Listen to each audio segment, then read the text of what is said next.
Hey guys, welcome to Friday Drift Tips with the Drift Podcast. Today we're talking about keeping your drift car cool. Mainly straight 6 turbos because they're notorious for being really hot, especially 1Js. So, as a start off step, you definitely want to get yourself a big alloy radiator. Preferably a dual pass. I know this one isn't, but Koyorad sell a lot of great products and that'll be my next big purchase. It'll be a dual pass Koyorad. Alright, then you want to go... That's Mishimoto. They're still decent. Yeah, they're not bad. Nice big intercooler. Keep your intake temps down.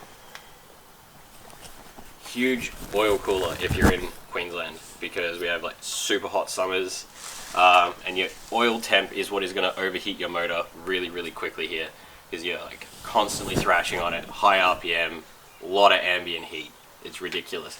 So if you have an oil cooler and your oil temps are still getting up really high, you can get little thermo fans that bolt on the back of them. I know mine isn't exactly in the spot where you can run it, but a lot of people run their oil coolers down the sides. I know my mate does with his IS200. So when you run them down there, you can get 2 twin bolt-on thermos, and they run a pretty good amount of pull on them, so you can keep as much of the cooling while your engine temps down as much as possible. So keep that in mind. Like if your oil temps are still really high, try getting some little thermo fans.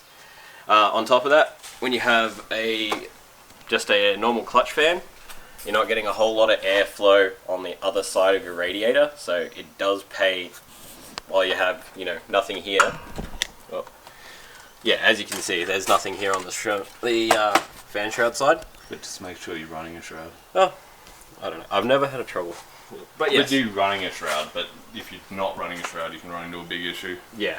A smaller thermo on the front can also help. I recently put this one on in one of our previous videos, and the temperatures have dropped a solid 10 degrees just idling, so it does make a huge difference, especially when you're in lineup, just getting a little bit of extra airflow.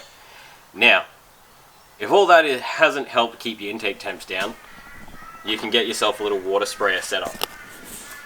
So this one here isn't finished yet. We're still in the process of mocking it up for final mounting, but ideally you want it facing, directly onto your radiator. I kept aircon in this car because I drive it around every day, but each to their own.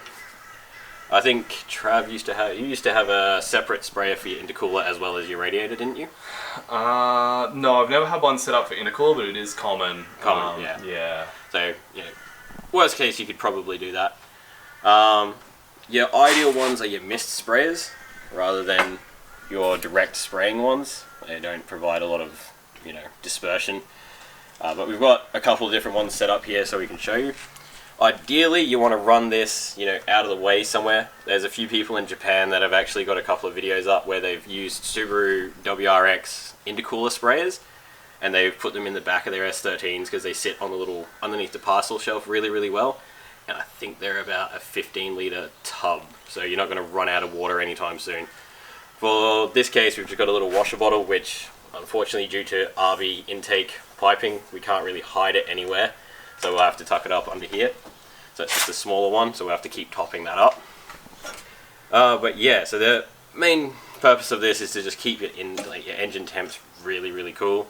Because when you're doing your cool down laps, you can run this and it should just work, hopefully. Until you run out of water. Until you run out of water. But yes, as you can see, you definitely want your misting sprayers, because... Whoop. Yeah. Angle that a little bit. That way.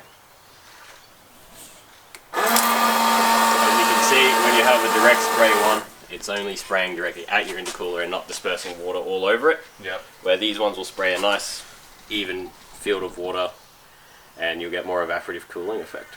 Yeah. You want a restrictor and in also, these yes, lines? Definitely when you set this up, get yourself a little restrictor. We haven't put one in yet because we're still mocking up most of it. But yeah. That way it doesn't empty your water bottle straight away in like a second. In a second. But yeah, give it a go. Find out what works best for your car.